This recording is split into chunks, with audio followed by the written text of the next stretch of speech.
Well, good evening to everyone in Alberta, Canada, and beyond. It is Wednesday, April 17th, 2024, and I'm Kerry Lambert, and I welcome you to an online webinar, Evening of Solutions for a New Alberta, brought to you by the Alberta Prosperity Project, also known as APP. APP's purpose is to educate, inspire, and unite all Albertans, businesses, and organizations to protect their prosperity, individual freedoms, rights, and self-determination by empowering the Alberta government to restructure Alberta's relationship within or without Canada.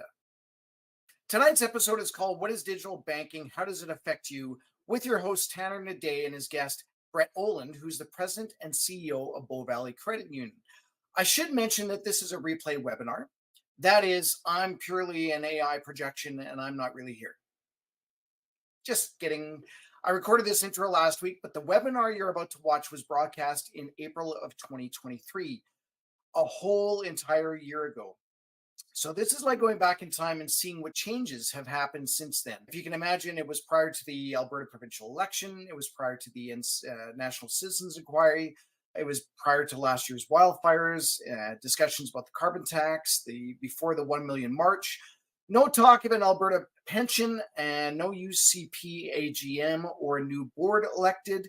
So a lot has happened in that year. So it's interesting to go back, and this is like going back in time. This discussion is around digital banking, and then they discuss central bank digital currency. Now, before I start, I should also mention that next week, Wednesday, April 24th, the webinar will be with Donald Lee, who is an author, economist, philosopher, and public speaker. We've had him on before, always an amazing talk. And we're going to be talking about his new book called The Way Forward, How to Escape the Totalitarian Control of the New World Order and Heal from Its Trauma. And even though this is a replay webinar, we still encourage you to ask questions and make comments throughout the presentation. Just put 3 question marks before your questions so we can see them. And with that, I will now start the webinar with Tanner Hnidey and Brett Oland. Enjoy, and I'll see you guys next week. Okay, well, good evening, everyone. Thank you all so much for joining us on this still chilly April evening. We still have snow. I'm sick of snow. So I'm excited to talk about something more interesting than snow this evening, which is currencies and banking and the current economic climate and situation. My name is Tanner Hnidey. If you don't know me, I was the former vice president of economics for the Alberta Prosperity Project before I resigned last fall to pursue more independent endeavors. But I'm so grateful that they've asked me on today to have this discussion and to host this discussion with the CEO of Bow Valley Credit Union, Brett Oland. And so, Brett, if you want to give just a quick introduction to the audience that's watching right now, I think they'd appreciate that. Sure. Bringing the band back together, Tanner. Really appreciate this. Happy to be here. We did, I think it was about 6 months ago, we did one on currency and had a lot of fun doing it. And so hopefully we can be educational and entertaining at the same time. So that's great. Oh, absolutely. It's going to be a lot of fun. And so before Brett begins, I thought I would give just a quick synopsis of the current situation, at least as I understand it, in Alberta and Canada at large. What I'm seeing right now is, well, we as Albertans and Canadians all across the country and the continent are engaged in this battle for reality. Because on one hand, we have reality itself. I'm wearing this black turtleneck and I live in Alberta. And Brett Oland's the CEO of Bow Valley Credit Union, and so on and so on. The sky is blue. But in today's modern society, those are radical things to say. It's radical to talk about the truth. It's radical to talk about reality as it actually is, because those who are in government and those who are in positions of power themselves are radical. Progressives who run the government are increasingly radicalized. And so everything's flipped upside down. So to speak about things as they are, right side up, is something so foreign in today's society that it packs a punch, and it's impactful and it's powerful. And so we have then this battle that we're currently engaged in. You have on one hand those who want to talk about reality, those who want to live in reality. And then on the other hand, you have those who want to disregard reality and actually dominate reality. You have politicians in power who want to do so. You have bankers and a massive industry that wants to get rich quick, and as a consequence will engage in foolish and dangerous financial decisions to try and earn a quick dollar or make a quick buck, etc. And it's led to the current situation that we're in right now. We have a government in Ottawa, for example, who wants to create a new reality as they see fit, even though, again, it disregards reality as it is. And then we have individuals like all of you who are here tonight who want to submit to truth, who want to live truthfully. And so we're working our hardest to try and spread that message now across the country and across the nations. Now, one of the ways a politician or a government, for example, can control reality, which is what they want to do, is with currency, is with banking, is with economics. And it also means that the currency itself can't control them, right? You have, at least for a little while, although he wasn't an economist, I'm going to talk about C.S. Lewis quickly. C.S. Lewis, this brilliant author, he wrote the Narnia books, wrote an exceptional essay called Willing Slaves of the Welfare State. And in it, he discusses how if government, if bureaucracy, if a few central planners have control of economics, they also control the individuals in the nation. His conclusion, Lewis's conclusion, is that if an individual loses an abundance of freedom, it's often because he's given up a lot of his economic freedom first. If the government controls economics, say if they're the ones who are in control of feeding a family of four, then fewer and fewer Canadians are going to stand up to the unjustified, rebellious, and corrupted actions of the government at large that so flagrantly disregard reality. And it's no stain against the Canadian. He's just trying to feed his family. But if he doesn't do what government says, then government, for example, freezes his bank account, or government takes away his welfare check, or government does this and that to steer the society in the direction that they want to go. But as I mentioned before, if that's the way government operates, if that's the way big bureaucracy operates, which it is, then they have to be able to control the currency. It means that the currency can't control them. A hammer doesn't use a carpenter uses a hammer. And with that hammer, he builds the structure that he wants to build. In the same way, government uses the tool of monetary policy, of banking, of financials, of economics, of money, to oftentimes create the hideous and oppressive structures that they desire as well. And so in large part, this is exactly why government has such a voracious appetite to keep fiat currency or to introduce digital currency. If government needs more money, well, they can simply print some more money because fiat allows them to do so. If they want to tighten everything up, which doesn't happen often because it's usually not politically profitable to do so, then they can turn off the presses. They can basically do whatever they want with this fiat currency in order to steer society in the direction that they want it to go. And that control might be so much more expanded with a digital currency. And so again, for that reason, I'm so glad to be with Brett tonight. Again, he's the CEO of Bow Valley Credit Union. And he has a couple of points that he wants to talk to all of us about tonight. As he's doing so, he's going to show some slides and talk about 4 specific points, I believe.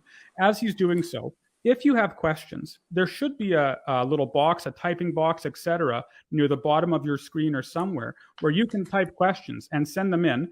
And then at the end of Brett's presentation, we'll do our best to get through and discuss as many conversations or as many questions as we can filter through. So with that, Brett, if you'd like to share your slides, we can start with your presentation on everything you have to offer. Great. Thank you, Tanner. Really appreciate that. Just move up the screen here. All right. You see the slides all right? I can see them. You bet. I think everyone else can see them too. Great. Well, yeah, thanks very much for that introduction, Tanner. That's a great segue into what we're talking about this evening. And as mentioned, I'm Brett Oland. I'm the CEO of Bow Valley Credit Union. For those of you that don't know me, I've been in the world of banking for about 20 years. And I'm a CPA, a CA by trade. I also have an Institute of Corporate Directors designation, as well as a Bachelor of Commerce from the University of Calgary. So just a little bit of an agenda for tonight, and it's just to give people a better understanding of the implications of digital banking and sort of what's on the horizon for what we see in Canada. And a lot of these things are pretty high level, but happy to dive in, Tanner, if you just sort of want to interrupt as we go along. I want to talk a little bit about digital banking. That's very much in the forefront. A lot of you people that may have gotten letters from TD or Scotiabank lately are very familiar what they're doing there with digital banking, and I can sort of get into that a little bit. Central bank digital currencies, like you touched on, Tanner. There's some new changes that came with the new federal budget to Fintrac that I'd like to touch on. And then as well as we've seen a lot of US banks and European banks blow up lately, and I just sort of want to touch on those a little bit because it may be of top of mind of people. So when we talk about digital banking here, there is a lot of nuance. And when I'm talking about digital banking, I'm not talking about a central bank digital currency because there is a significant difference. So Forbes defines digital banking as basically just the ability to do banking online or through a mobile phone. So here's a very rudimentary model of what it is. And so you see at the bottom there's the banking system. And if you think of this as basically just a bit of an elaborate ledger, and it just keeps track of dates and times and who owes what to who, and it's basically just a big accounting ledger and all it is. These banking systems, especially in Canada, are archaic. For example, RBC's banking system is well over 50 years old. It might even be 60 years old now. So it's quite an archaic piece of software. And it doesn't really need to be updated all that often because all it is really keeping track of transactions that are happening day to day. So it doesn't need to be very robust. The part that allows it to talk to the general public or you is this digital banking platform, this piece that basically sits on top of the banking system and talks back and forth to the banking system. And since the banking system doesn't interface very well with people, they've created this layer of digital banking to basically communicate and talk back and forth and serve as a bit of an intermediary between two parties. So inherently, there's nothing really nefarious about digital banking, but it's actually what they do with it. And so when they do things like talk to you, the government or other third parties, about what you're doing within digital banking, I think of that as the bit of the nefarious part. So by itself, it's nothing's wrong with it, but as they sort of push it outwards to other organizations, that's where I see the problem coming up. So I'm going to pick on TD tonight because we've had a lot of interactions with people that TD is forcing them to sign a digital banking agreement, terms and conditions, and basically people feel a lot like they're signing their life away with these things. So I read through the terms and conditions. It was available on the web for TD, and I think people are rightly so getting the hairs up on the back of their neck because some of the stuff is pretty scary that they're putting in there. Some of the stuff you have the ability to turn off, such as location sharing or push notifications, or even biometrics, which is like fingerprint and facial recognition. So you can actually turn those things off, and so at least you have some control over that. But some of the things that you can't turn off within these terms and conditions is the collection and the use and disclosure of personal information. And basically, they cite it as basically being their information once you put it in there.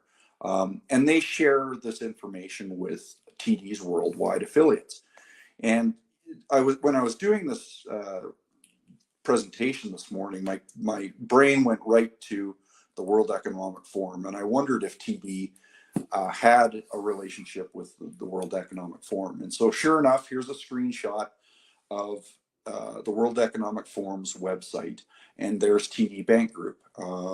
And so that's exactly the type of affiliates that they're talking about in the terms and conditions that they're sharing your information with. And I don't know about you, but I don't love the idea of sharing my personal information with Klaus Schwab. Also in the terms and conditions, they can effectively make changes to the agreement at any time regarding your privacy, ownership, and terms. And basically, they don't have to really forewarn you as a result of that. So rightly so, people are pretty upset about what TD's doing with their digital banking. And we've tried to fill that gap because we're really not interested in any of this business about sharing people's information outside of our organization. We consider your privacy private.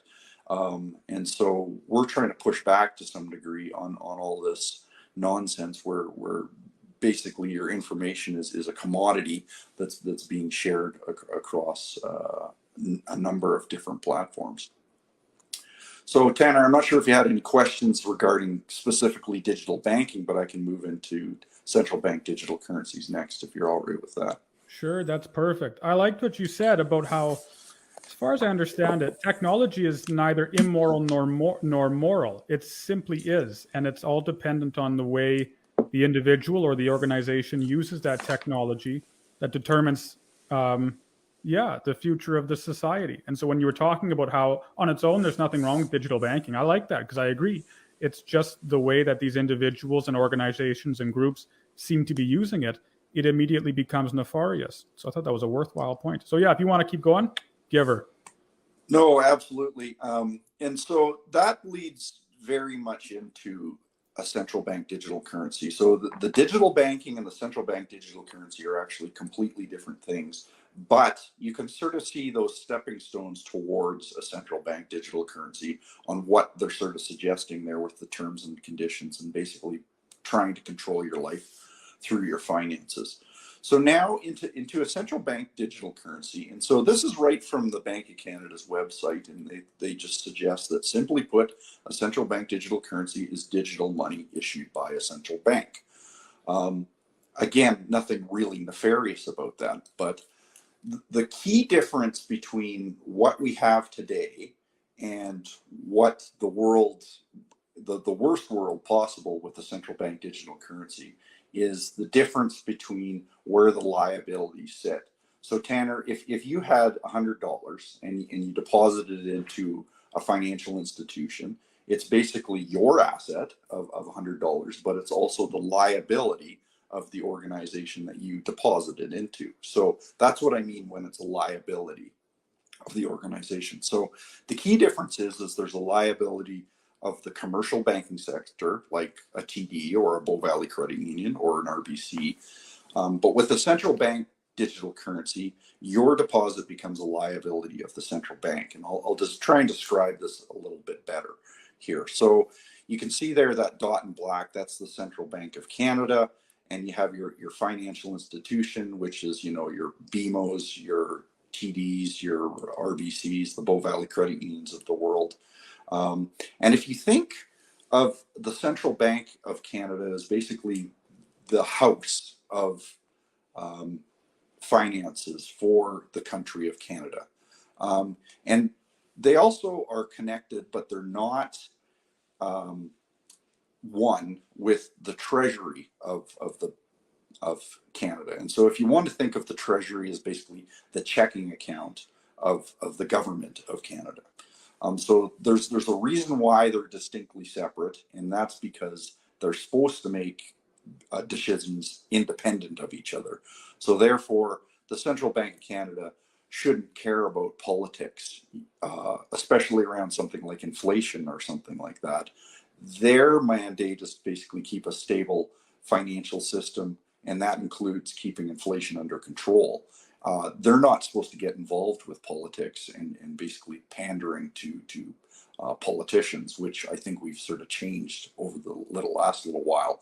Basically, the government's piggy bank is that treasury, and that's where they're supposed to do their spending. And so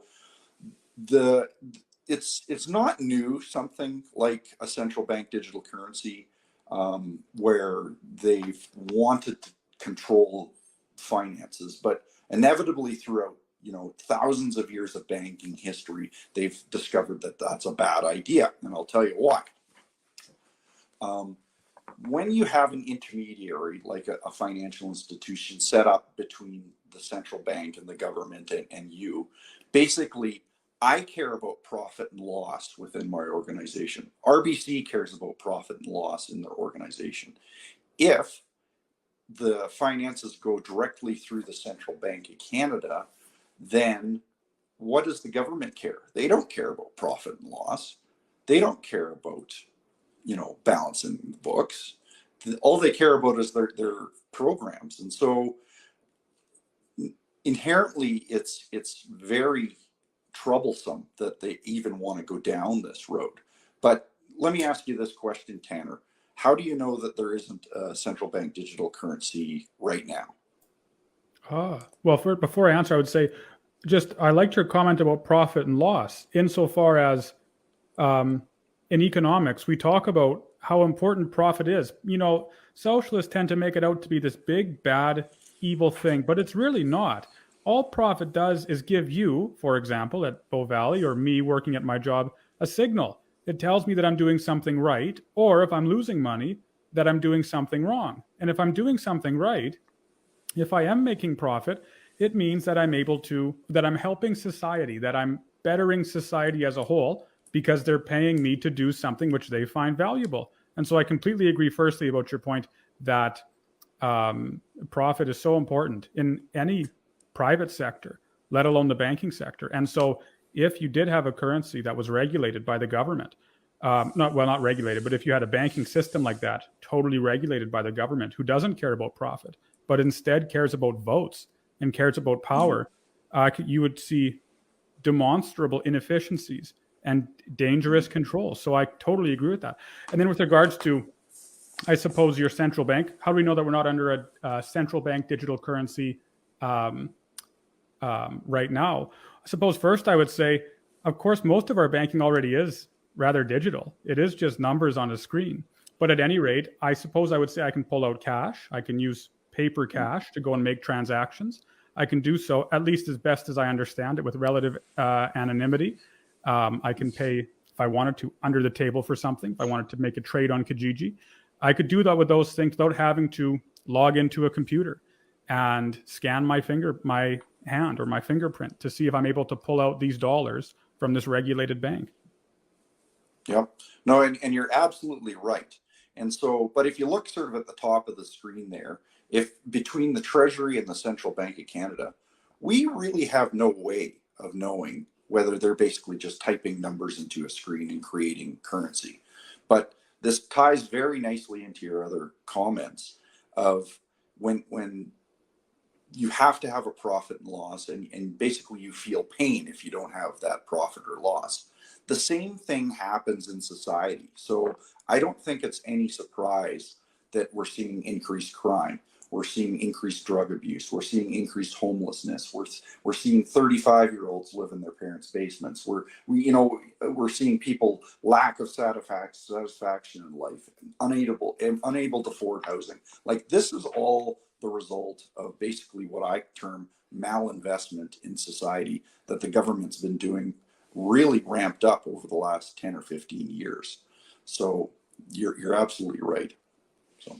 Yes. And you even look at, how many false signals that have come from government, for example, for handing out all of this money. They've told all of these enterprises, these businesses, these tech startups over the last how many years that it's time to invest and it's time to really, make a go of your new product, even though all of it really was built on sand. The wealth that was created wasn't really wealth at all. Instead, it was printed money from the government that's been floated into the economy.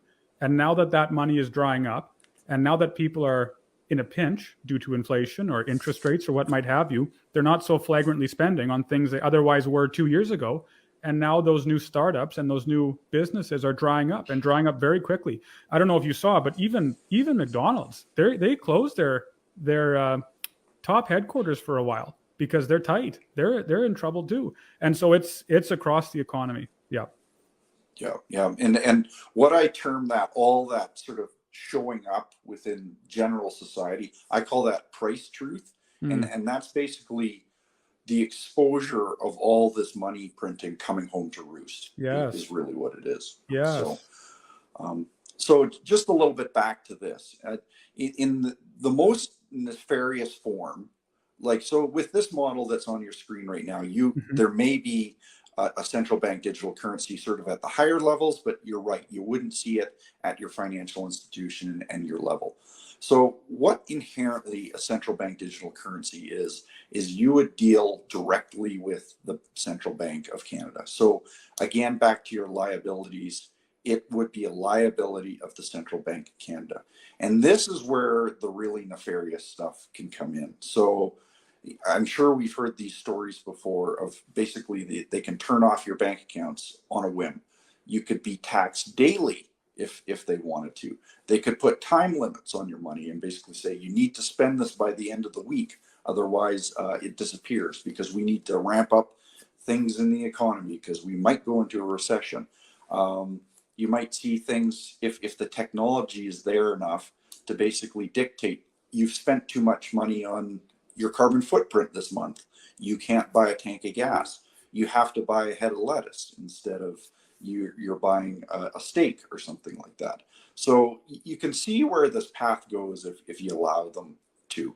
And something really, I think would be very scary product was if they ever merged basically the central bank with the treasury. And so they've even talked about this in the US at some points, but that's the worst of both worlds. So basically that's the checking account and the equity of the House of Canada merged into one. So the government would have complete control of basically the finances of Canada.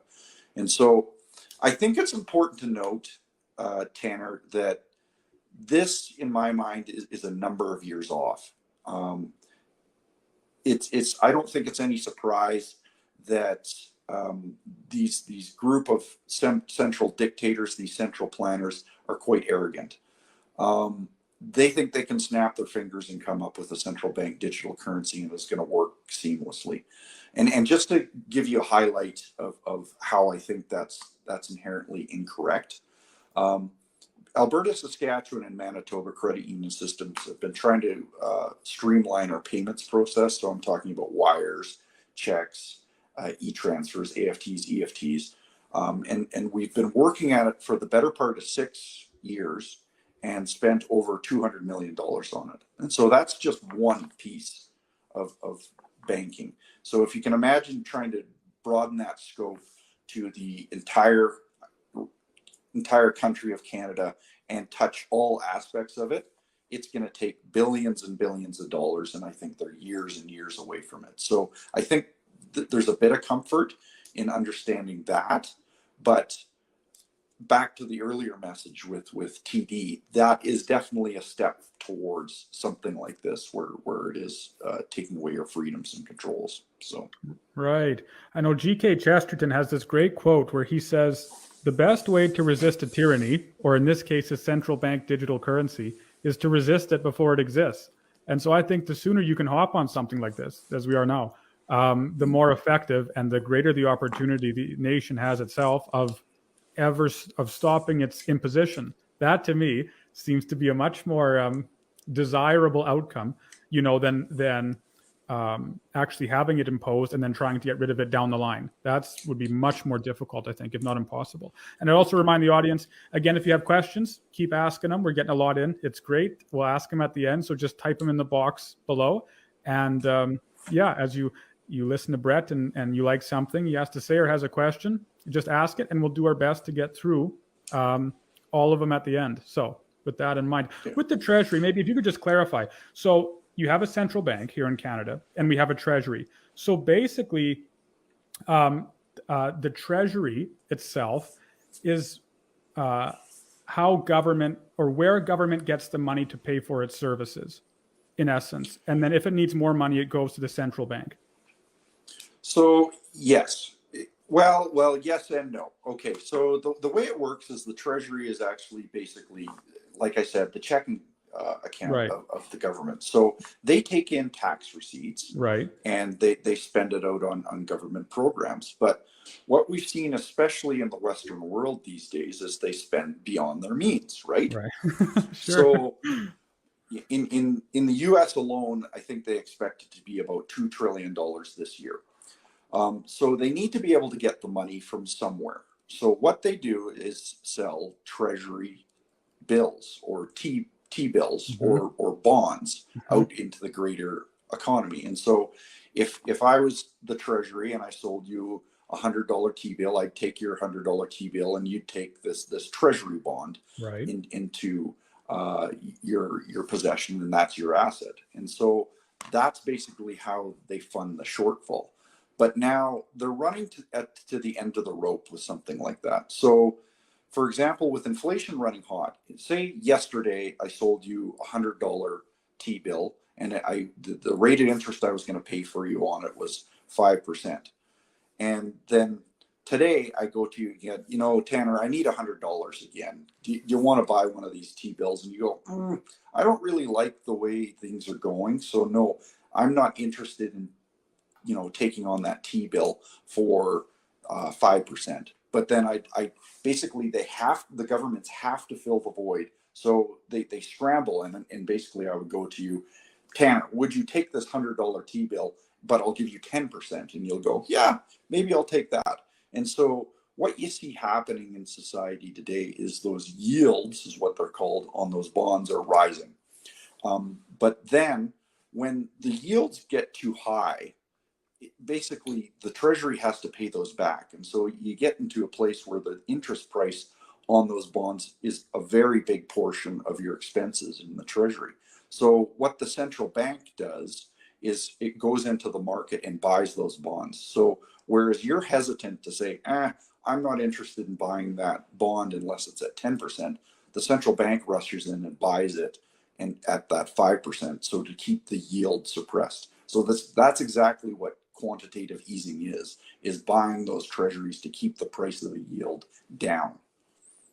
Right. Which I suppose then is why you would see, with regards to quantitative easing, inflation in the bigger asset markets first, and maybe not so much in the smaller ones. Correct. So you'll only see inflation if it gets out into the real economy. And why we're getting so beat up by inflation right now is because the treasury threw all that money out into the real economy. So that's the big difference between 2008 and 2020 is in 2008, after the great financial crisis, it was basically the money was contained within the central banks and the financial institutions, and it didn't get out into the real economy. But as soon as basically they announced all these government programs, the quantitative easing got out into the real economy, and it shows up as inflation. Right. No, it's good information. So if you want to keep going, we've got a lot of questions coming in. It's great. Keep them coming. And on to Fintrac. Sure. Yeah. So Fintrac, this was just announced last week, some changes that are just summarized. And so if you're not aware, Fintrac was the main tool that the government used to basically suppress the Freedom Trucker Convoy and suggested this was the vehicle that they used. And it started back in after 9/11. So about 23 years ago, they came up with this, of course, for our safety and soundness to try and protect us against those nasty terrorists. It's a very blunt instrument, is what it is. And what they've recently announced is basically to turn that blunt instrument into a bit of a scalpel. And so they're throwing a bunch of money at this Fintrac program in this year's budget. And these are some of the things that they're going to do. And of course, it's always about our safety and soundness. So they're using it to strengthen investigation and enforcement in information sharing tools within Canada's asset management liability system. And these legislation changes will be to give law enforcement ability to freeze and seize virtual assets, information sharing between law enforcement, CRA, and Fintrac, introduce new offensive structures for financial transactions trying to avoid Fintrac, strengthening the registration framework, criminalizing some operations. And probably one of the scariest things that they're doing is when they say something like establish powers for Fintrac to disseminate strategic analysis related to financing of threats to the safety of Canada, what they're talking about there is AI. So they're actually creating AI bots right within the Fintrac system. And as I mentioned before, Fintrac is a fairly blunt instrument. And so it's been around for about 23 years. And I don't think there's any recorded, charges being laid or arrests being made as a result of Fintrac. So they've had all this information for years and years and years, but haven't really been able to do anything with it with a blunt instrument. But if they tie it to the horsepower of artificial intelligence, that's a very different tool that they have in their possession. And so a few other things in the financial sector that they're taking a look at, all under the rouge of safety and security of Canadians, but we know their real game, that they're basically trying to grab up power. So they're talking about refinements to the Bank Act, the Insurance Act, the Loan and Trust Act, Officer of Superintendent of Financial Institutions. And again, that bottom one basically has to do with Fintrac. And they're calling it to modernize the federal financial system to address emerging risks, their words, not mine, of the financial sector. So some of these changes they're doing, expanding the mandate of OSFI, which was the one that ultimately controls Fintrac, and as well as they're as bold as basically OSFI can take control of a federally regulated financial institution. So very, very scary stuff. And they're also giving additional powers to the Minister of Finance and the Director of Fintrac to sort of get these security threats under control within Canada. So some very scary stuff, but I think it's important that you understand that we can get away from this to some degree. We can start talking to our local politicians and tell them that we don't want to be spied on by Fintrac. That was a big portion of what Danielle Smith was trying to do with the Alberta Sovereignty Within Canada Act, is also create an Alberta Bank Act and revise the Alberta Credit Union Act so they can basically step away from the feds what they're trying to do with Fintrac, because it is a legislation that we have to follow, but we need to be able to try and get some tools to try and get out from underneath it. Also, join a local credit union. Credit unions aren't regulated by OSFI, where most of these tools are coming down. We're regulated by the Credit Union Deposit Guarantee Corporation. So although we still have to listen to the law with Fintrac, we find that one more step away from OSFI is always a good thing, because OSFI is the one that mandated that financial institutions have all their employees vaccinated, as well as really had no objection to freezing people's accounts during the Freedom Convoy. And whereas the Credit Union Deposit Guarantee Corporation is regulated by Albertans for Albertans, and the federal government has no jurisdiction other than Fintrac, which is a bit of an Achilles heel that we need to rectify as soon as we can. Right. So credit unions are not under OSFI, but they are under Fintrac. Yes, that's correct. Right. So right. Fintrac is nationwide, and so again, that it's a very blunt instrument, but they're trying to sharpen it up is what they're doing. So. Right. And always under safety and control. It's Yes. They always love safety. It's the funniest thing. When you look through history, even now, it's the strangest thing, because for the whole of history, things like this subjective level of safety and security in and of themselves aren't moral goods. They're not self-evidently moral, like thou shalt not murder is self-evidently moral. And yet government, using this tool of safety and security, acts like a bulldozer and works their hardest to impose these things which will otherwise restrict and limit our freedom to a demonstrable degree. But it's really a brilliant strategy, because it's so difficult, at least on the surface, to argue against safety and security, because it invokes a pathos, an emotion that says, if you do argue against it, well, you must hate safety and you must hate security and you must not care about your fellow man. But of course, It's a lie. That's false. It's just that we believe the more appropriate way, the more effective way to actually guarantee a man's safety is to give him freedom first, and then the safety will follow. The vice versa doesn't hold true. And that's always the way it works. And is if you opt into that safety, basically you have a sacrifice that you're giving up control over your life. And I just want to step back a little bit, because people often say, well, Brett, you're being hyperbolic. The Canadian banks will never allow this to happen, where they're basically going to allow a central bank digital currency to happen. Now, if inflation runs hot for the next number of years and people are absolutely just being decimated out there, they can't put food on the table, they can't, get a roof over their heads, they can't get a job, whatever the case may be, the general population might go to the governments and beg them to fix a problem. And they'll come up and say, I've got a solution for you. It's a central bank digital currency. It'll be great. I'll deposit money right into your account. You don't need to think about it. I've got you. And so again, that safety net is basically taking away those freedoms. And so it's a bit of a trap, as you know. Right. Now, just before we move on, I'm just going to ask this one question that I saw come in. It's a good one, and I think it works if you could answer it right now. Barbara asks, she goes, Brett, so are you saying that if Danielle Smith revises or creates an Alberta Banking Act and the Credit Union Act, then you'll be able to get away from Fintrac? Is that what you're saying? That's the hope. Yes, absolutely. We can come up with our own controls of basically how, I admit that there's bad people out there and we probably want to freeze their accounts. But the thing is, if it's a peaceful trucker protest, I don't know if I agree with that.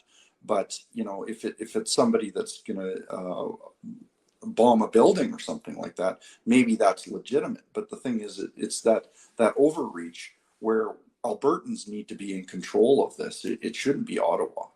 Right. Yeah, it makes total sense. The more decentralized the power, the better. Oh, almost invariably. So if you want to keep going, the discussion's great. I think we got, so one more point?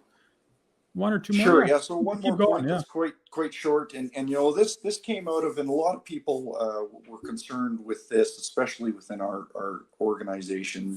They saw Silicon Valley blowing up in California there, Signature Bank, and then it manifested itself over to Credit Suisse, which is a very big, very long-standing bank in Europe. Deutsche Bank also is having some trouble. So people have been asking the questions, are my deposits safe? And I created this little chart to sort of help put people at ease and show you the power of the credit union system, even compared to Schedule I banks. So each one, each schedule bank, so your BMOs, your RBCs, your CIBCs, that type of thing, they fall under what's called the Canadian Deposit Insurance Corporation. And so all credit unions and banks hold what's called either statutory liquidity or bankruptcy rules. And so basically that's your first line of defense. If there's something that goes wrong, there's a bit of a run on liquidity, then we tap into these reserves that we have to basically keep up with the liquidity that people want to pull out of the bank, and which is exactly what happened at these other banks. CDIC insurance is only up to $100,000. There's ways to work around it for some degree, but if you had $1 million in an RBC and you only had the one level of CDIC insurance, you're only insured for $100,000. So that $900,000 that you thought was safe and sound in the bank is gone. With Alberta credit unions, you actually have 100% deposit guarantee. So no matter if you have a million, 10 million, 50 million in the bank, it's all protected under the Credit Union Deposit Guarantee Corporation. And we at Bow Valley Credit Union took it even a level even further. And we wanted to basically back our capital and our equity with a hard asset within our organization. And if you look at the root of the problem of the Credit Suisse or the Silicon Valley Bank, it was capital that was the problem. And so we're working with the regulators right now. We're talking about it back and forth. They sort of don't love the idea, but I think ultimately we will be successful. But we've coined this phrase of gold backed for our organization, and so we actually have physical precious metals within our stores at Bow Valley Credit Union, and it makes us a very unique organization. There's nobody else in Canada that's doing this.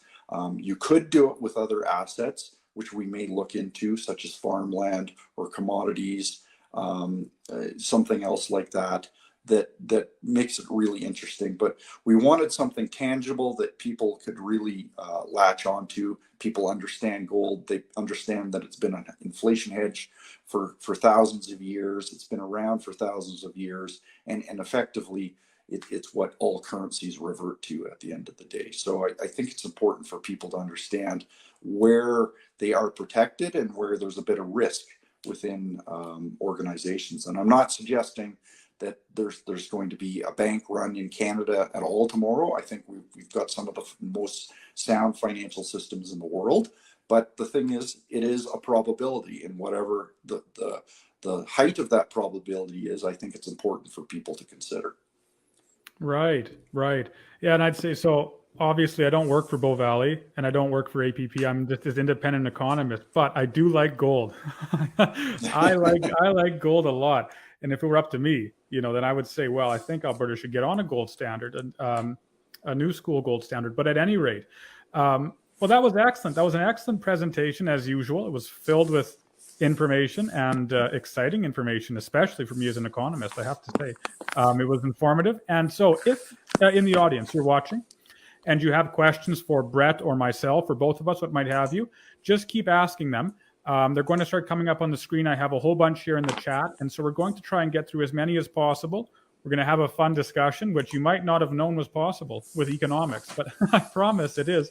And so, we're going to have some fun. So the first question here from Kathy. She says, why are not all credit unions backed with gold like yours, like Bow Valley Credit Union? It's a good question. Because it's not easy, Kathy. It's taken us the better part of 3 years to get to this place, and we're still having conversations with our regulator around it.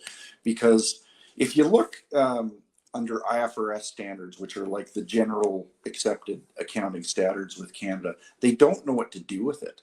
And we look at the Credit Union Act and it's not touched on. And we look at the credit union regulations and it's not touched on. So it's one of these things it's a bit of a relic that I think is a bit of a solution to a lot of the world's problems. Because if you actually have a tether of something like a tangible asset that basically forces you into financial prudency, you can't get away from like all this malinvestment or all this money or currency printing that they've done over the last number of years. So I think it's an excellent solution, and altruistically, we're hoping that more credit unions across Canada start taking up this charge as well, because people are voting with their feet. They understand safety and security. They're coming to us in groves, and we can't help people that are outside of our province, unfortunately, because we're only regulated to operate within Alberta. So, right, and I'd agree with that. Yeah. Next question: any advice about what to do with the money we have in one of the 5 big banks here in Canada? Should we withdraw, leave it, invest it in stocks, bonds, gold and silver, et cetera, et cetera? Yeah, so if it's under your $100,000 mark, I have no doubt in my mind that you're going to get paid back if that's the case. Part of the challenge is there's, even with CDIC, they only have enough for about 1.5% of all the deposits that if everything went sideways. So naturally what they do is they would turn to the Bank of Canada and basically get them to print. And so meanwhile, while you're waiting to get your deposits, my fear is that if they do all this trillions and trillions of dollar money printing, that inflation is just going to absolutely take off. So I think it's important to understand that your levels of insurance at each organization. If you're investing in stocks, although I'm not a financial planner, I advise you to sort of go talk to your financial planner. there's no insurance for stocks. If the stock market crashes, that's your tough luck. There is insurance if you're with a broker and you have cash in your brokerage. There's insurance for that. And I think it's important not to get hyperbolic with something like this. Like, don't take all your money and invest it into precious metals and gold and silver and things like that. That's not what I'm proposing. A little goes a very, very long way, especially with what we're talking about here. The general sound advice is, depending on your economic circumstances, again, talk to your financial advisor, but gold and silver at 5 or 10% of your portfolio would be just fine to do very well. Bonds, be careful with long dated bonds, because if you lock into a long dated bond, say like 10 years or something like that, and the interest rate is not bad right now, you'd probably get 4.5% or 5% on a long dated bond. But what happens if the inflation gets hot again? What if it's running at 10%, 15%? All of a sudden you're wiping out your real buying power and you're stuck. So my recommendation for that is stick to shorter term GICs or bonds that mature, 1, 2, 3 years, where you can actually reprice to a place where it's actually you're keeping up with inflation, if you will, if things change in the world. Right. Just a quick one from me. You think the numbers coming out of the government that talk about inflation, like the CPI, do you think that's an accurate measure of inflation, or do you think it's underreported? Absolutely underreported. And there's, if anybody's interested, there's a website they can go to called shadowstats.com, and it's US based, and they've been tracking it for about 50 years about what the inflation measures are 50 years ago and what they are now. And so if you actually had the same measures that you had 50 years ago, inflation over the past couple of years would have been running at 15, 17, 18%, whereas they're reporting it at 6, 7, 8%. Right. So it allows them to do a number of things. They don't have to pay out for something like CPP. It's linked to inflation level. So the higher the inflation level, the higher the government actually has to pay out. And so it basically, you get squeezed there, as well as tax brackets and things like that. It's to their benefit that inflation's running hot and they keep those tax brackets in the same level. So there's like a number of incentives for them to showcase that inflation is slow or lower than it actually is. And effectively, it's the same organization that produces those inflation reports that actually measures the inflation. So it's like the chicken guarding the hen house. Right. Maybe a bit of a conflict of interest. Yeah, absolutely. You figure. Here's a good one. Okay, so could the government force you, the Bow Valley Credit Union, to freeze funds of customers? So you can read between the lines some degree with this, and I'll just tell you anecdotally. During the trucker convoy, we didn't freeze anybody's accounts. We heard the Emergencies Act order. It's the same time as everybody, but we wanted to go, hey, wait a minute, we want to figure out what this exactly means. And we actually didn't even get direction from OSFI or Fintrac to do something like this. It was absolutely baffling that ATB, RBC, all these big banks just jumped on the bandwagon and decided to start freezing people's accounts, whether they contributed $5, $25. Oh, you might be related to a family member. Who knows? Oh, you were buying a jerry can and you were going to fill it full of water, that type of thing. It was just baffling to me. So if this ever came up again, we would be very thoughtful and we would take a look at every single individual circumstance and see what we could do, because we work for our membership. We don't work for the government and their political agendas. It's important to note, if the RCMP came to the door, had a proper court order and said, you know what, this Tanner guy, he bought a jerry can and he filled it full of water and he was marching around in Ottawa, we want you to freeze his accounts. There's not much we can do. And that's why we need an Alberta Bank Act and a revision to the Alberta Credit Union Act so we can get out from underneath of this. Right. Yeah, makes perfect sense. Again, the less power that a central authority has, particularly with something so influential as money and banking, the better in the interest of freedom.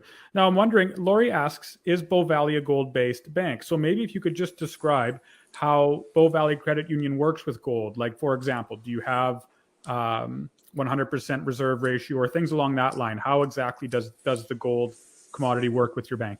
So we're effectively trying to straddle the fence between two different worlds, the hard asset money world and the fiat world, and be able to sort of help people transact in both. You can't back 100% of your deposits with gold, otherwise you have no fiat currency. So like I have staff to pay, I have building costs, heating, computer systems, things to pay for type thing, and that's all done in fiat cash. So we actually have to have profit in fiat.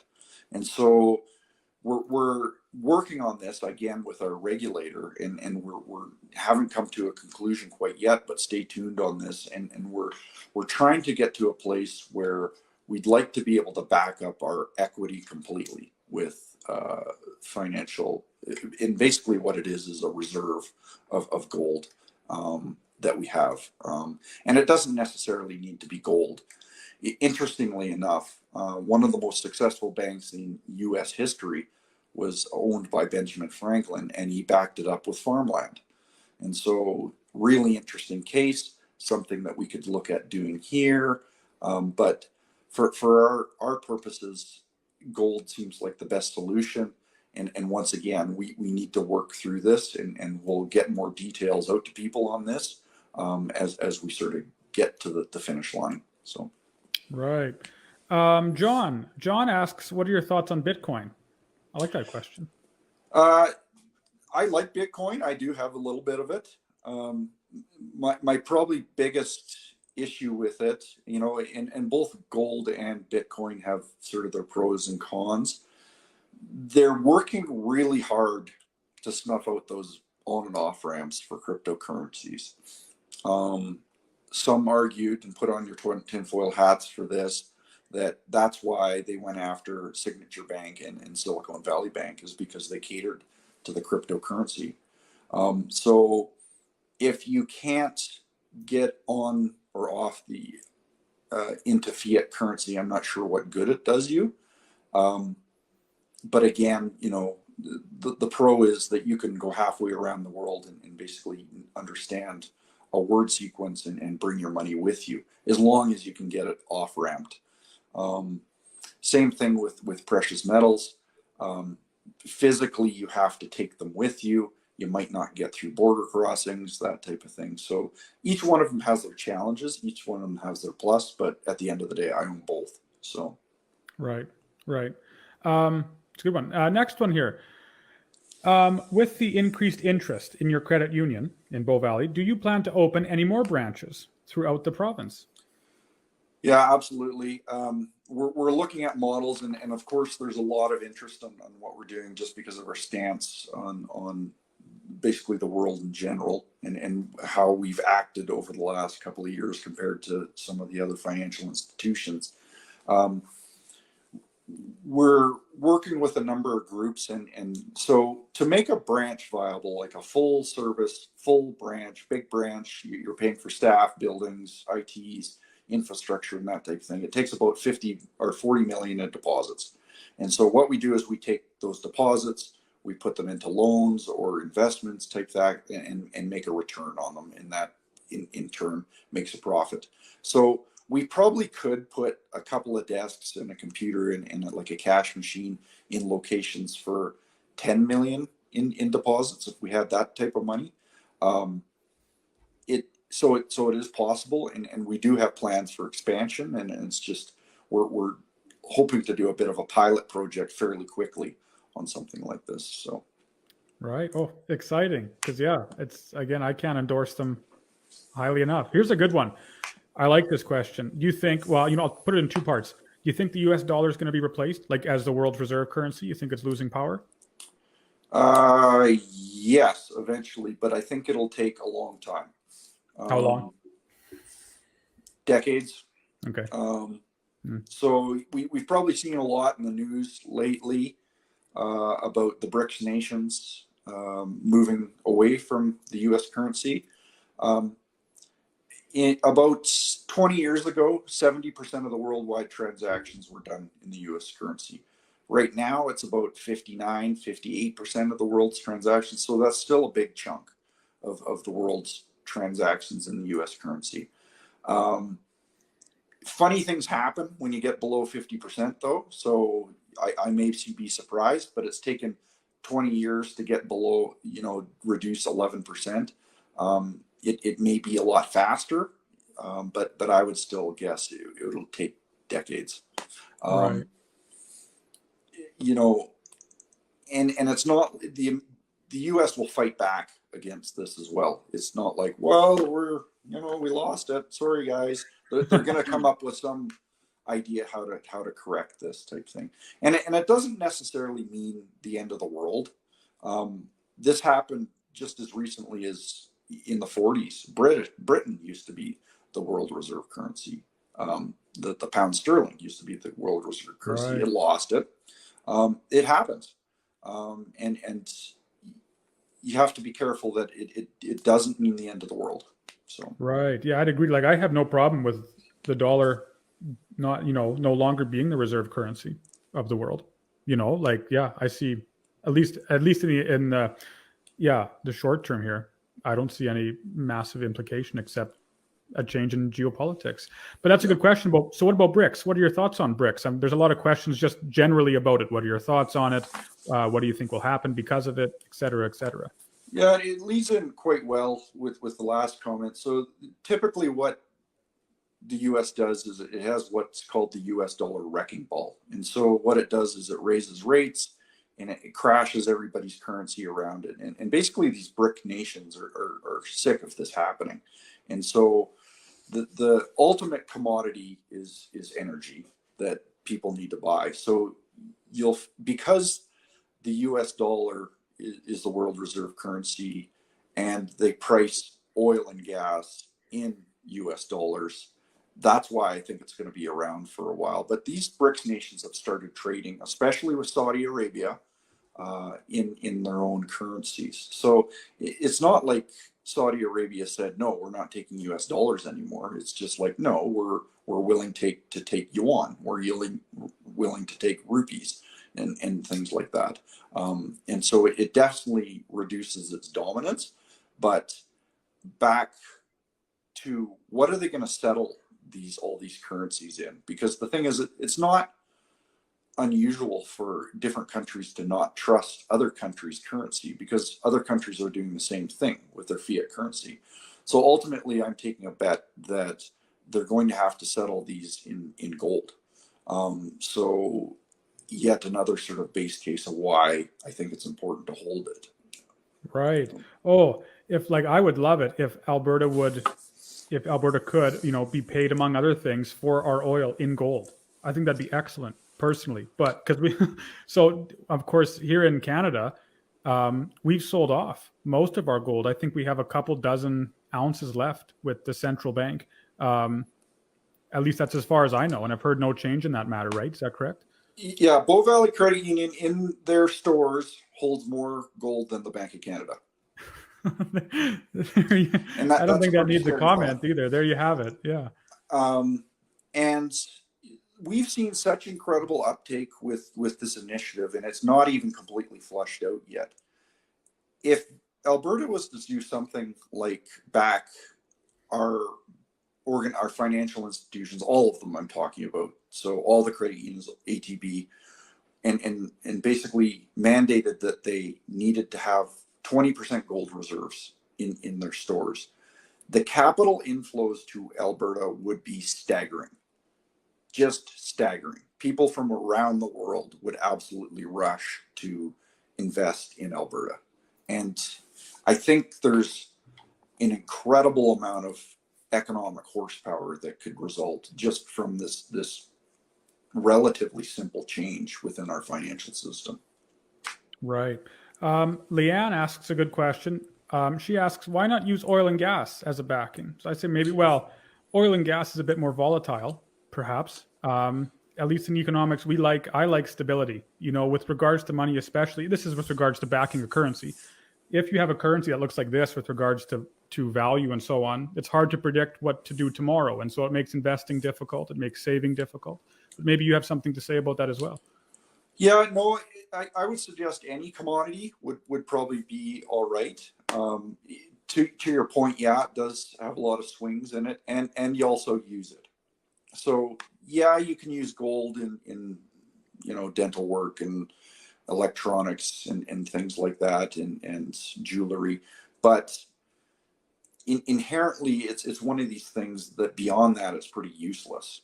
But the thing is, it's worldwide recognized as being a currency, and it's durable and it lasts the test of time.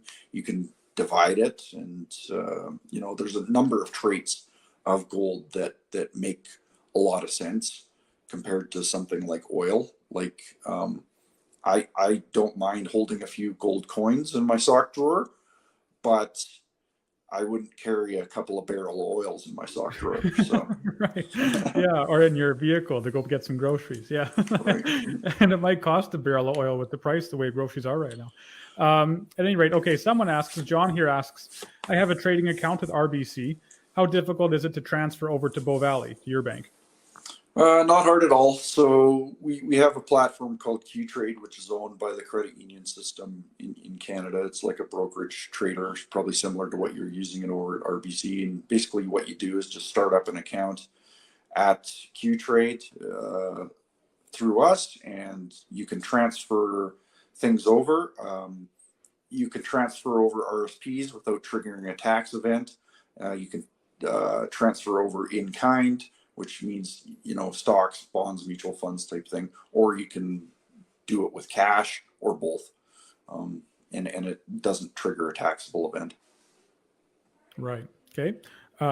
Margaret, she goes, the rumor is that they will kill smaller banks first, and that that will be left are the big four. So what does that mean for Bow Valley Bank, and does that concern you? And maybe you could expand on that. I've heard, I haven't really studied it much, but I've heard the same in America, where you have, at least for a little while, you had smaller regional banks concerned about runs, and perhaps you had bigger guys like JP and Chase and so on that were licking their chops, knowing that if you can crush the smaller banks, people have no option but to conglomerate into their empires. So what do you think? Yeah, they didn't do any favors for the smaller banks in the U.S., that's for sure, just even with their rhetoric. Inherently, there's a couple of things to say about that. Inherently, credit unions are a lot different than the big banks. So we cannot get over our skis like the big banks. So what I mean by that is our deposits have to match our loans or investments. We can't do a bunch of financial gymnastics like derivatives and swaps and trades and asset-backed paper, and I'll come up with all these different ways to be. And there's a number of reasons for that. There are credit unions out there that do that, but we don't do that type of thing. We just basically match our deposits with our loans. So right there, leverage is where you get yourself in trouble within a financial institution. And basically what you're trying to do is squeeze every single dollar from what you can and make profitability for your shareholders. As a credit union, we don't care. We care about profit and loss, but we don't care about it as much as the big banks do, because our membership is our owners. And so, yeah, we could go to our membership and say, you know what, we're going to charge you $100 a month for banking fees. We'd make some profit, but there'd be an awful lot of upset members that actually own the credit union. So. Right, which might not be so good for business. That's right. Okay, with that, like you mentioned when you were talking about how capital was the issue with Silicon Valley, Credit Suisse, etc. Maybe you want to expand on that a little bit and what exactly happened. Like I've heard things where, economists have said, well, the Fed in America gave for example, Silicon Valley, basically bad information. They gave them false information. And so Silicon Valley invested in a way that it wouldn't, or that rational investors wouldn't normally do. And then, of course, when the chickens came home to roost, it bit them, it got them. I've heard other guys say, you know what, just the investors themselves or the managers themselves at Silicon Valley were just plain greedy to a fault, that they were willing to basically compromise on reality and act like complete fools to try and get an extra dollar. So what do you think? What's your analysis on that? I would say it's column A and column B there. So there's two ways that a financial institution can go broke: liquidity and capital. If you don't have enough liquidity, that's the quickest way to go broke. Capital is the other way, that if you don't have a capital to absorb losses, you're going to go broke. So what happened with Silicon Valley Bank, and you're absolutely right, the Fed in the US gave them bad information that said that, oh, we're going to keep interest rates low forever. And so what they did is they took all the clients' deposits and went out and ran and bought treasuries at those really low rates. And so what happens a few months later when the interest rates rise, the same thing, like with our earlier example, it's like, what's more value put to you, Tanner? Is it the $100 treasury that pays 5% or the $100 treasury that pays 10%? Right. Obviously, higher stuff, yeah. So when the interest rates went higher, all of a sudden the value of all those T-bills that they bought over the last number of years went down. And so they got a bunch of losses. That's not ultimately what killed them, because they could have basically just wrote it out and you would have gotten your principal back at the end of the term. It's just that people caught wind of this and basically said, I want my money, I want it now. And so basically what they caused was a bank run. So if they had enough capital, it wouldn't have been a problem to basically absorb those losses. And if they had enough liquidity, they would have been able to absorb all those people coming to get their deposits.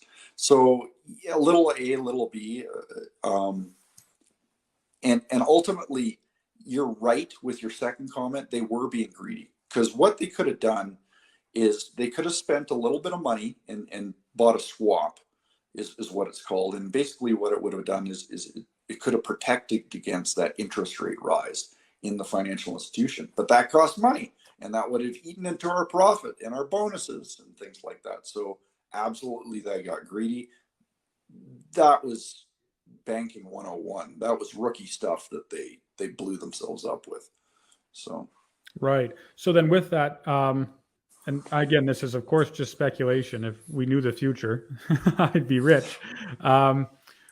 What's your diagnosis on the current health of the banking industry in Canada and America too? But let's say Canada, sure. I'd say Canada is quite sound. Europe, not so much. US, not so much. I don't think we've seen the end of this. We'll see. If they continue to raise rates, which they might do, and inflation stays hot and they try and get it under control, we haven't seen the end of this.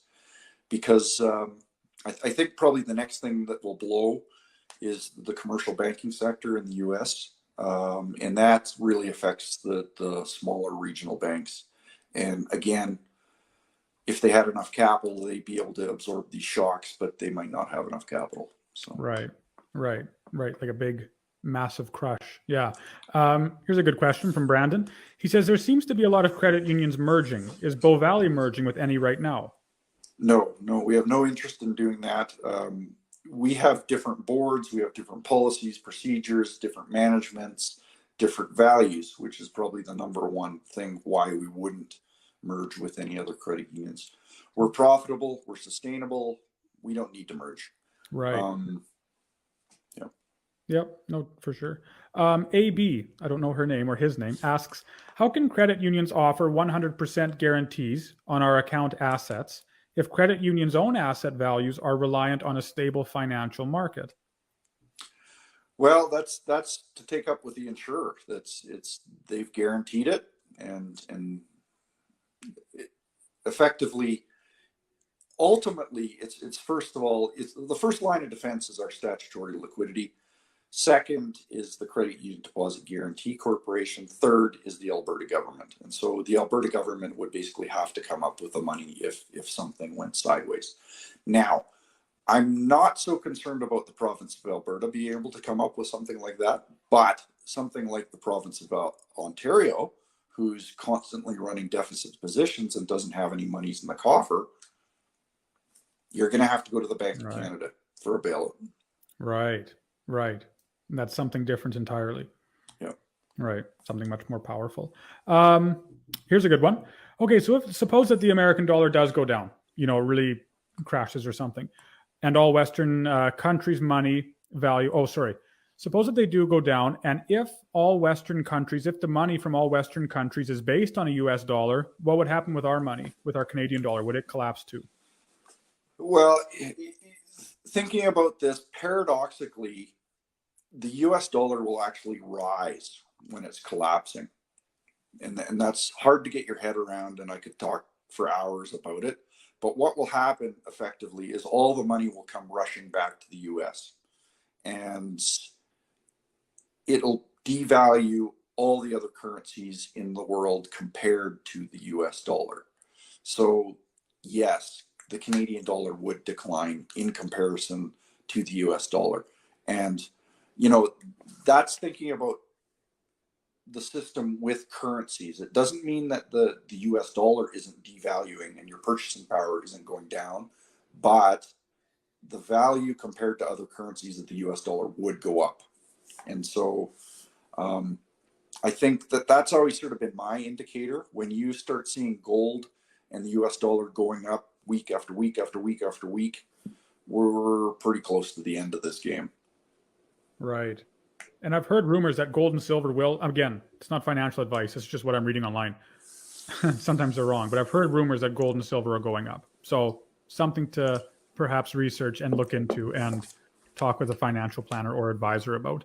Leaf asks, as Bow Valley, considering you're only in Alberta, who are you regulated by? And does it help us as individuals in Alberta? Yeah, no, absolutely. So we're regulated by the same person that give us our deposit insurance. So they have vested interest in keeping us solvent. It's the Credit Union Deposit Guarantee Corporation, which ultimately reports to the Ministry of Finance, Treasury and Finance in Alberta. So, right. So there's safeguards in place, so to say. Yes. Right. So since you've started this initiative, have you seen an increase in interest and, what would you say? Yeah, no, interest from people coming to your bank saying, we like what you're doing? Yeah, absolutely. We can't even keep up, frankly. And just a ton of interest, ton of people that are just, and what gold really is, it's just one word, but it's really what it stands for. And it's a lack of confidence in the system is basically what it is. And so when people hear that there's actually a financial institution that's trying to put some stability in place to basically shore up confidence, people are going to come running. So we've seen a massive increase in people coming to our organizations to the point where we just can't keep up. But we're looking to expand to be able to sort of cater to it, because we recognize there's a need. And altruistically, as mentioned before, I would love to see credit unions across Canada to do this, because I think it's one of the few solutions we have to try and fix the financial system. Right. Here's a good question from Linda. She says, what questions should we ask a banking institution that we're thinking of moving to ensure privacy, safety of money, stability of the bank, etc.? If you were moving to a new bank, what would you ask them? Sure. Yeah. Like anecdotally, I start with the questions that are sort of top of mind in the last couple of years. What did you do during COVID? Did you force people to wear masks and get vaccinated? What did you do during the trucker convoy? What do you know about your third-party providers, and who are your partners and things like that? I think these are just, they're not aggressive questions, but the thing is, I think those type of questions really answer a lot. And somebody on the front line in most organizations would go, I don't know, they'd be able to tell you that if they wore a mask or not. But the thing is, I wouldn't quit until you get the answers that you actually want. And, I say this is my saying that I have all the time, is like, people spend more time researching a TV than they do their financial institution. And what's a TV? $300-400, but and yet they have thousands, hundreds of thousands of dollars tied up in their financial institution, and they haven't done a ton of research behind them. So. Right. Here's one from Paul. He says, why can't Alberta create a silver or gold currency? Good question, Paul. I agree. What do you think? Well, interestingly enough, 2 or 3 weeks before the premier election of Danielle Smith, she came to our board planning session and then talked to our board. And she's in this camp of basically trying to figure out this financial Rubik's Cube and trying to fix the system. So I would absolutely be a proponent of backing Alberta credit unions and ATB with precious metals. And as mentioned before, I think capital will just come running. Right. Oh, I agree. Like, again, it sounds idealistic at the moment, but I would, if Alberta became independent, I absolutely think you could back it with that currency with gold. All you'd have to do, of course, is simply one day switch to, sounds simply, and actually, all of the bureaucratic stuff aside, it actually is simple enough to switch, say, from a Canadian dollar to an Alberta dollar, even if you just switched at a 1-to-1 ratio for $1 Canadian dollar for $1 Alberta dollar. And as you were doing that, as you were switching, you'd have the bank start buying gold until the banks themselves could back the Alberta dollars in their banks at the reserve ratio. This is more complicated than it needs to be. But at any rate, I think you could do it. It just takes some political willpower. At any rate, it's a good question. Rosanna says, can you explain open banking? Sure, yeah. Full disclosure, I do not like open banking at all. So the simplest thing that I can say about that is, if you've ever used like an accounting program or like a budgeting app or something like that, usually what it does is ask you, one of the first questions is, hey, can I go grab your information from your bank? And what they use right now is a technology called screen scraping, but it doesn't work very well. It sort of just, it might figure out that something's a date and something else is a dollar, and it's not really working all that well. With open banking, it would have laser precision on what exactly is in your bank account. The biggest problem that I have with open banking is the feds are actually wanting to be the hub for where all that information gets traveled through.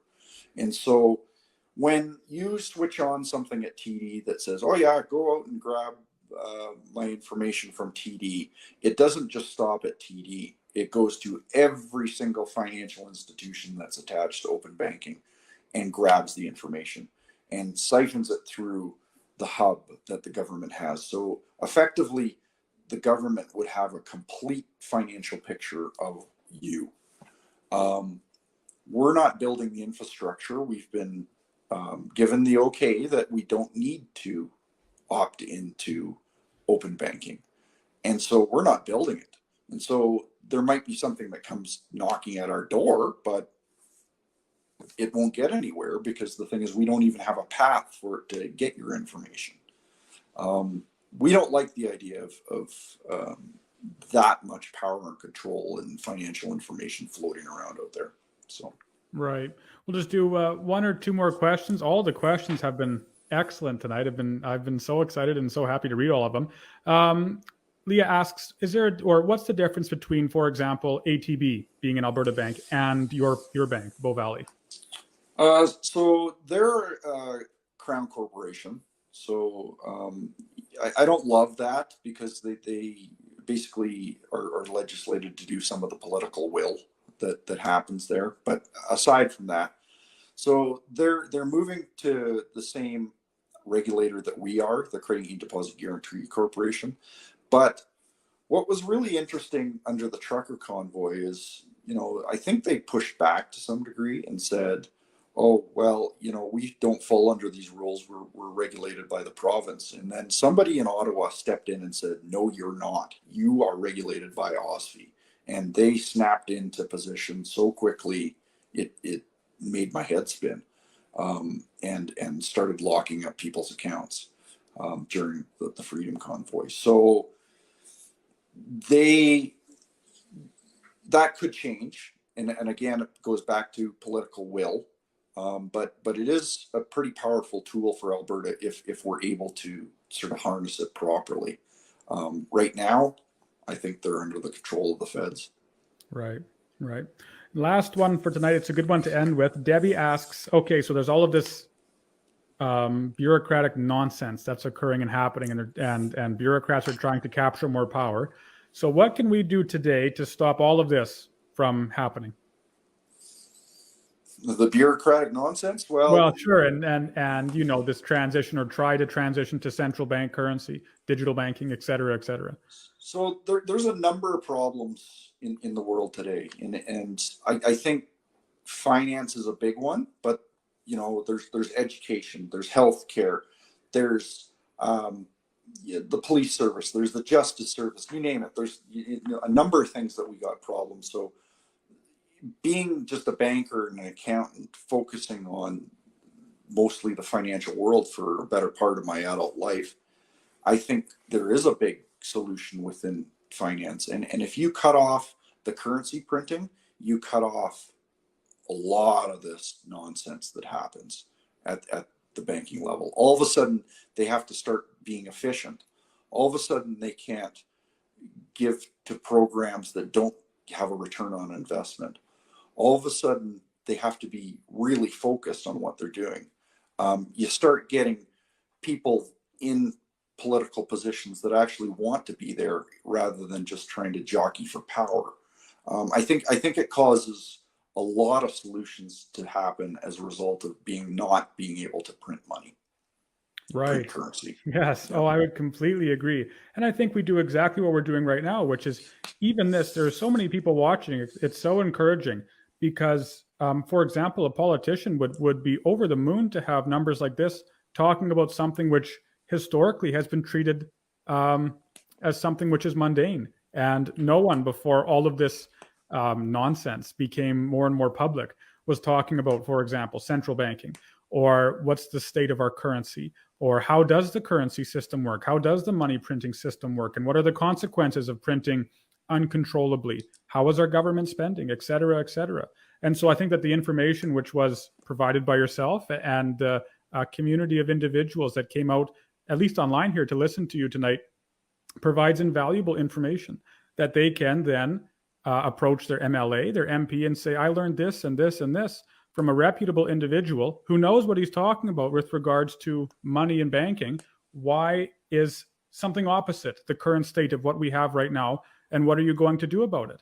And so I think that meetings and webinars like these are encouraging. I think they're exciting. I think it details just how powerful this movement is to bring back sound monetary policy, sound banking, and actually a coherence and a submission to reality itself.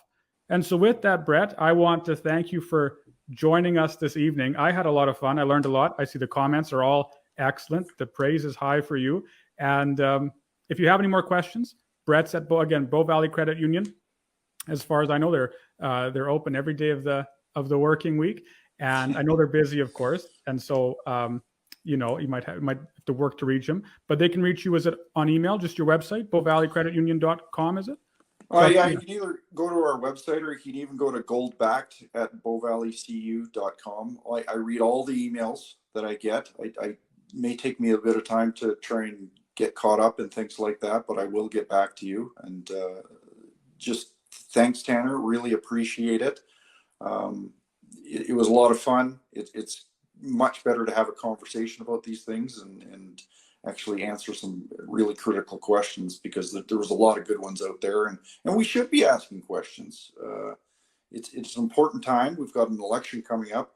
We should be asking these questions of these politicians as well, and seeing where they lie, because this is a pretty critical election in my mind, and we have to get it right. So. Yes. Oh, I completely agree. Give them all the pressure that we're able. And again, this webinar will be available, as far as I know, for as long as the webpage for APP is up. It's on my page too. So you'll be able to rewatch it, look at all the information. The websites and so on are at the bottom of your screen. And with that, I want to wish everyone here just a good night, and hope the warm comes. So thank you for joining us. Have a good night. Thanks all. Thanks.